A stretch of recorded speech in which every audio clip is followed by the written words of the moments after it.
sociology is a critical aspect of both what the polarization and racial issues are, as well as how do we as a society address those issues.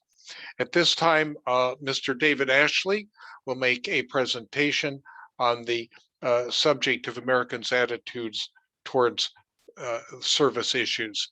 Mr. Ashley.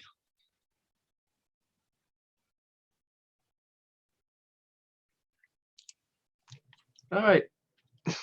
So let's start off with the history lesson. Yeah, so this is going to be fun. So, the precedent for volunteerism can be seen all the way back to the American Revolution.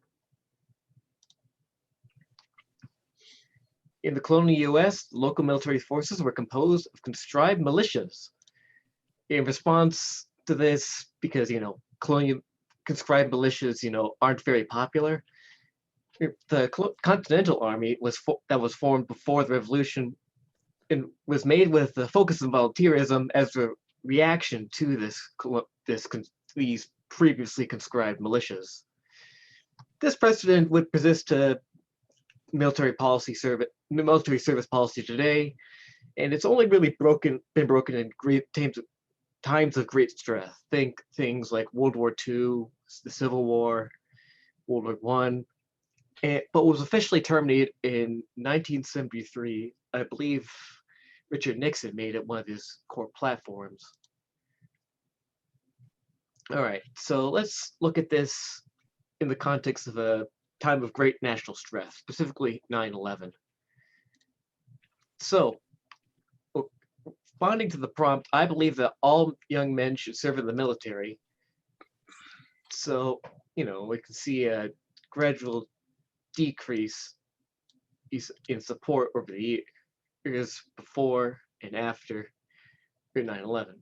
But let's first get things out of the way. Historically, military conflicts were framed with a simplified us versus them mentality. With the war on terror, former President George W. Bush tried to frame it as you're either with the United States or you're with the terrorists. An initial impact of the war on terror produced an overall decline in support for mandatory military service, as we can see on the graph. Okay, that was then. What about now? So, in response to the question, what do you favor or oppose requiring all young women in the U.S. to give 1 year of service to the nation, either in military forces or not military work here or abroad? Yes, I know it's a mouthful. According to 2017 Gallup survey, almost half of Americans, specifically 49%, favor implementing mandatory service, either military or civilian. However, a majority of Americans under 30 oppose the idea. See here, the people under 30 most oppose it, whereas the oldest generation, people over 65, are the ones who most support it. So let's talk about how mandatory service has been used in schools, because there has been some school programs that have implemented this already in schools. Service program success and increasing political engagement depends on a couple things. One, being framed within a wide political context, and two, if it offers opportunities for political action. Well, what exactly we mean by a political action is that it basically fulfills a public need. The work itself doesn't actually have to be political. These programs can also be integrated into social studies or civics classes for similar effect. As of now, unfortunately, no long-term studies on the effects of school service programs have been found yet. There is a correlation between correlation between extracurricular involvement as adolescents and political participation as adults, which can often include voluntary service. All right, so let's look at one of the more famous examples of American voluntary service, AmeriCorps in history. So AmeriCorps, for those not familiar, is a service corporation created in 1993 to give funding to various local agencies and nonprofit organizations. It's overseen by the Corporation for National and Community Service, which is mainly just made to fund and manage AmeriCorps. It was initially provided $1.5 billion for the fiscal years of 1994 to 1996 for 100,000 participants. 2/3 of these funds will be funneled through bipartisan state commissions for local agencies and nonprofits. It also funded their national programs, in this case, VISA and the National Civilian Conservation Corps programs. So what did this achieve in terms of political polarization, or national identity? Well, anecdotally, while service members wanted to serve the country, they were put off by the stereotype of excessive military discipline, hence why they decided to go with AmeriCorps instead. One member described it as kind of in between the army or going straight to college or getting a regular job. Individuals who participate in an AmeriCorps program have higher levels of commitment to public interest and civic awareness, even 7 years after their service. When individuals contribute to a public service, this experience may also have a lasting impact on said individual's values. So, quick summary. The precedent for volunteerism in the U.S. military goes back all the way to the Revolutionary War. The initial impacts on the War of Terror reduced public support for mandatory military service. Almost half of Americans support mandatory service. However, a majority of adults under 30 who would be most affected by this oppose the idea. AmeriCorps organization created in 1993 to fund both local and national service programs. And participating in AmeriCorps effectively affected participants' commitment to public interests and public awareness. All right, and these are my citations. Thank you. Thank you. At this time, we'll have questions from the legal team. Thank you, Your Honor, and thank you, David. Yes, Mr. Centrillingham. Thank you, Your Honor, and thank you, David, for your presentation. I wanted to ask you a couple of questions. The first, in reference to, I think it's on slide 3 or 4, but like the poll that mentions that most Americans under 30 are opposed to mandatory service, I want to ask you if there was context as to why that mandatory service would be instated, or was it just a blanket statement of would you oppose or support mandatory service? Yeah, in general, it was I believe that it was framed in the context of blanket statement on mandatory service. There wasn't, what we saw in the prompt was pretty much what the participants saw. Okay, thank you.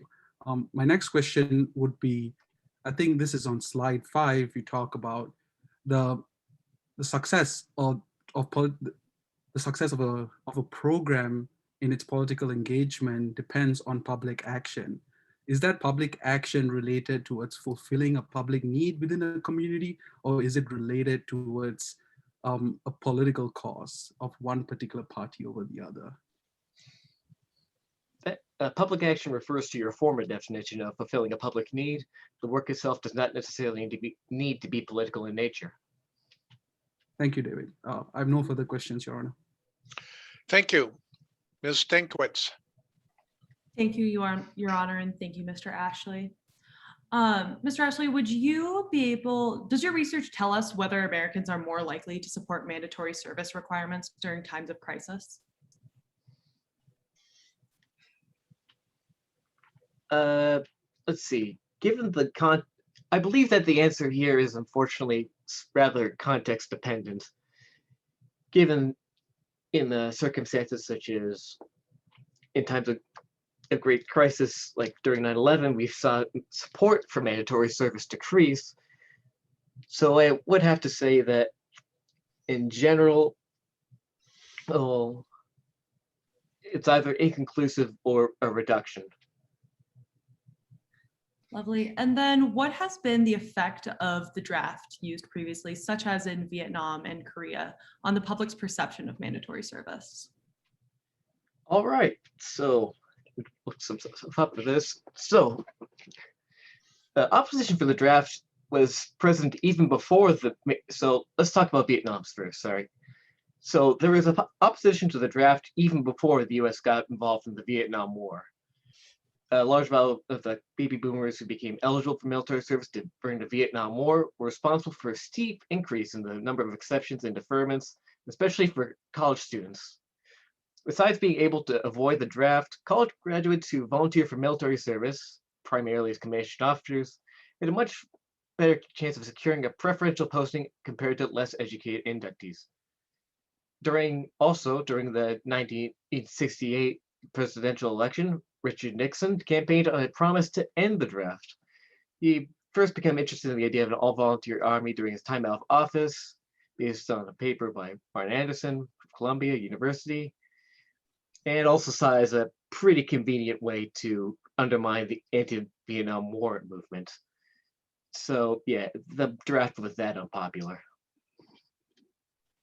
Thank you, Mr. Ashley. No further questions, Your Honor. Mr. Ashley, we have some jury questions. As has been discussed, the military service was largely segregated until after the Second World War. So in particular, the Second World War saw a pretty completely segregated along racial lines military service. After the war, President Truman declared and ruled that the military service would no longer be segregated. Did any of your research study how well interpersonal relationships worked before that time when the services were segregated versus after that time when the military was officially desegregated? In other words, is there a way of measuring the nature of interpersonal relationships along racial lines in the military service of during the segregated period and after the segregated period? I don't know, did your research touch on those issues? I do have some research. I believe the main source of this comes from the book All That We Can Be by Charles C. Moskos and John Sylvia Butler, in which they outline basically the adaptations that the military had made as the question stated, after the Vietnam War to successfully integrate race relations into the Army. It was published in 1999, and it does, and I guess it is a pretty poignant window back when it notes with surprise that how much the military culture had changed, because when anecdotally when surveying things like places like lunch tables, you saw like black and white people freely intermingling, which I suppose back then was more of a rare sight, since I imagine a lot of people tended to self-segregate then. So you really don't have statistical evidence as much as anecdotal evidence, then I take it. There might be some statistical evidence. I might have to get back on to you for that, unfortunately. Okay, thank you. We have an additional juror question. Your research may more directly have focused on this issue. Do you have participation rates? In other words, by demographic sectors for participation rates in a mandatory program where we know people had to participate versus voluntary participation in national service programs. Do you have any of that demographic data on participation rates, mandatory versus voluntary? Let's see. Unfortunately, I only researched the voluntary rate for American public service. So, according to nationalservice.gov, about 38.3% of Americans in 2018 engaged in voluntary service at some point during that year. Okay. Lauren tells me that Nishant, you have something on that subject. Mr. Sudpathy? Sorry, I was just trying to unmute. Could you please repeat yourself? I was not able to hear you. My Sorry, I just have some technical difficulties. My bad. Participation rates in mandatory versus voluntary national service programs. We're trying to find out if we can show there's any demographic differences in participation rates in mandatory programs versus a voluntary national service programs, not programs in general, but voluntary national service programs. Do you refer in terms of like statistical evidence of the differences? Yes, if you had something on that. Unfortunately, I would not have exact like figures in terms of participation in comparison between mandatory and voluntary, but that's something which I can look into. Yeah, sorry, Bill, I misinterpreted your question. I know that Nishant in his opening showed the demographic differences across all volunteering, not necessarily national volunteering programs. So sorry about that. Okay, yeah, but it's an important question. Since it came from the jury, I wanted to see if we could provide any further information. So even though we asked around a little bit, since that came from the jury, I wanted to give it some attention. Okay, closing statements, Mr. Sunthrillingham, if you would provide your, well, not closing statement, but your statement to this session. Thank you, Your Honor. We on the Pro Team believe that America is experiencing a serious problem with polarization. The last 4 years are evidence of when you see a Republican president who don't get Democratic support in Congress, and to this year, a Democratic president that rarely gets support from Republicans in Congress. It is evident that parties are not working together. And this stems from society viewing people who are not in their party negatively. Now, we understand there is an historical uphill battle to advocate for mandatory service, but we believe context is important. That's why I asked David the question, was it a blanket statement or was it context dependent?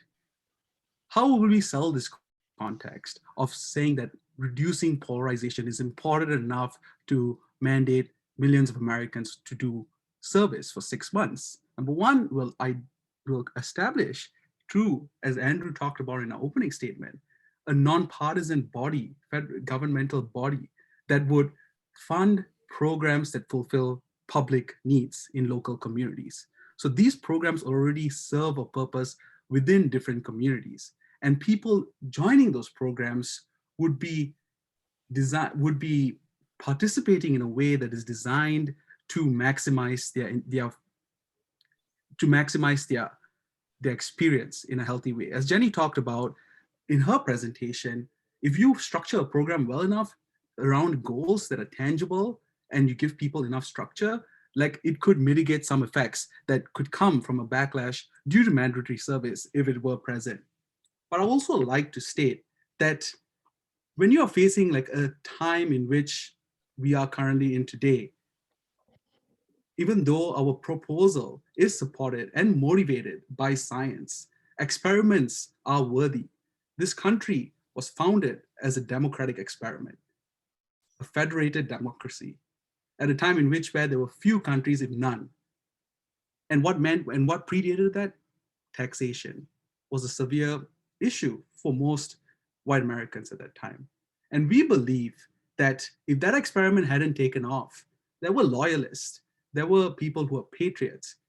If that experiment hadn't taken off, the country you know today would not be there. And that is why in our proposal, we say until the end of the decade, we should try mandatory service, which is backed by science in order to reduce polarization. Thank you. Thank you. Ms. Stankovitz. Yes, thank you, Your Honor. I believe that the cons side the cons case for voluntary service can be wrapped up in Mr. Ashley's statement of conscripted militias are not very popular. Even after 9/11, perhaps one of the darkest days in American history, the popularity for conscripted military service did not increase. In fact, it decreased. We on the voluntary side believe that it is important to take American beliefs and American values into account when creating a system. Of course, we want to unite the United States, and we want there to be a sense of community. But we don't want to unite them against the government necessarily. Additionally, all of the benefits that Mr. Ashley stated about AmeriCorps stem from the fact that they had the choice to join. Both Jenny as well as Phil talked about how choice factors into the benefits that one receives from service. Thus, we believe that mandatory service should only be instated in times of extreme dire need or emergencies, and potentially not even then, as the American population has showed that they do not appreciate being told what to do with their lives by the government. And we do not believe that this is any different. Thank you. Thank you. And that concludes this session.